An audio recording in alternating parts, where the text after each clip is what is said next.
anything but dead in the water last night against a red-hot Wizards team because Jayson Tatum was his own red-hot. A performance for the ages, I'll call it that, 50 points, a perfect 17 of 17 from the line, and a win. And as a prize, a date with the Nets. But first, here's Jayson Tatum after the game. I don't really get caught up in, those who think I am a superstar and those that don't. What does that really mean? I know that my teammates, I've earned their respect. I've earned the respect of the guys that I play against and the coaches. And, I believe myself, and that's all that matters. All right, Chris Broussard, what did you make of Tatum's 50-point night last night? First of all, was he addressing our own Nick Wright in that press conference? Oh, God. I think Nick, he don't need your respect. All right. Look, Jayson Tatum is the real deal. I've been telling you that all year. I've been telling Nick with his little tier ladder and all that stuff, Jayson Tatum is legit. Okay, this disappointing, poor season from the Boston Celtics should not be a reflection on him.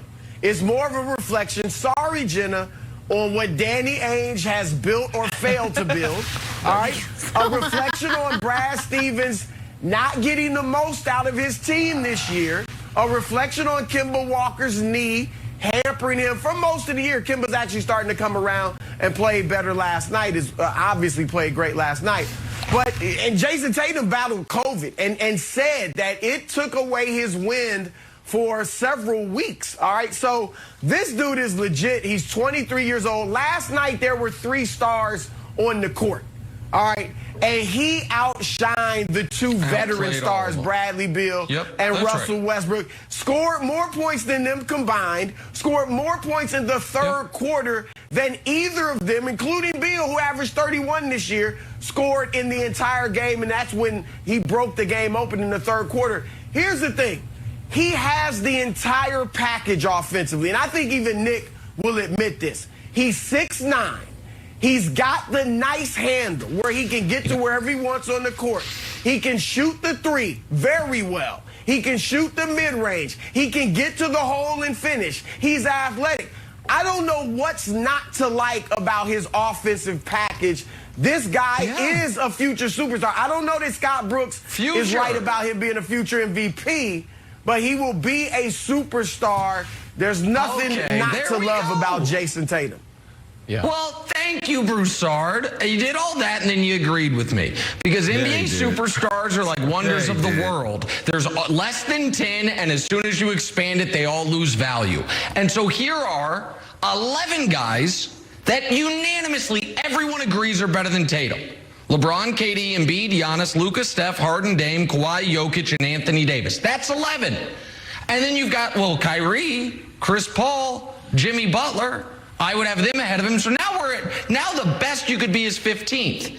And then in that 15th group is guys like Paul George, Zion, Bam, Russ, Beal, Devin Booker, Donovan Mitchell, Rudy Gobert. He's in that group. Guys that might be superstars one day, or in Russ's case, for example, were a superstar once upon a time, but are not anymore. But that doesn't take away from what he did last night. It was a signature performance of his career. But Broussard's point on Ainge, and by the way, I can't believe Broussard at the very end just agreed Nick's been right all along. Not yet a superstar. Might be one day, not yet a superstar. So Tatum, go at Broussard's throat like you're going at mine. But yes, the answer, Wilds, is of course, this is great for Jayson Tatum and his teammates and Brad Stevens. This is going to end up being very painful for Celtic fans because their reward is the Nets and getting to see Kyrie, who scorned them, cook them for 4 or 5 games, and the Nets franchise, who they laughed at. Oh, look, Billy King, the heist, and now they're going to be moving on and you're going to be going home. And it's awful for Ainge because that it is not Wild's fair to say Celtics, why aren't you as good as Philly? Why aren't you as good as Milwaukee? Why aren't you as good as Brooklyn? It's not fair to ask them that, because the answer is Joel Embiid, Giannis, Kevin Durant, Harden, whatever, whoever you think the best player is. Tatum is not that tier of player, and those guys are all MVPs, right? Or future MVPs in Embiid's case. But it is fair to say, why the hell were you 500 and the Hawks 10 games over? Why were you 500 and the Knicks 10 games over? Why were you 500, Danny Ainge, and the team your arch nemesis Pat Riley rebuilt, Miami, almost 10 games over 500 despite dealing with so many issues all through the year? That's the group of teams that this Celtics team, when you've got future superstar Jayson Tatum, all-star Jaylen Brown, understood he's injured right now, but you had him for the bulk of the season. Why are you in the play-in game and the Hawks aren't?